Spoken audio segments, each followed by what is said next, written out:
بسم اللہ الرحمن الرحیم۔ السلام علیکم بہنوں، بھائیوں اور بزرگوں۔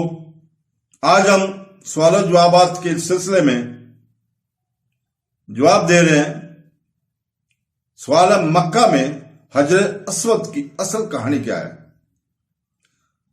تو دوستو، دنیا بھر کے تمام مذاہب کے پاس اپنے مقدس مقامات اور آثار ہیں جو ان کے مذہب میں سب سے زیادہ اہمیت کے حامل ہیں۔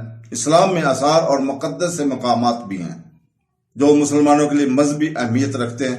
مقدس کعبہ کے مشرقی کونے میں نصب حجر اسود کے نام سے بھی جانا جاتا ہے۔ حجر اسود ایک اسلامی آثار ہے جو دنیا بھر کے مسلمانوں کے لیے اہم اہمیت رکھتا ہے۔ مکہ کے حجر اسود کی اصل تاریخ بڑی حد تک نامعلوم ہے، لیکن اس کے ساتھ کئی داستانیں وابستہ ہیں۔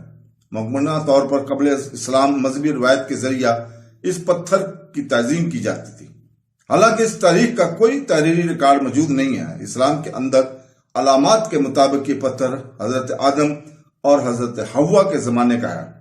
اسلامی ذرائع کے مطابق جنت سے اترا ہوا یہ پتھر دودھ جیسا سفید تھا، لیکن انسانوں کے ہاتھ لگانے اور اللہ سے معافی مانگنے کی وجہ سے وہ کالا ہو گیا۔ تو دوستو، اللہ تعالی ہمیں قرآن پڑھنے، حدیث پڑھنے اور اس کو سمجھنے کی توفیق عطا فرمائے۔ آمین ثم آمین۔ اللہ حافظ۔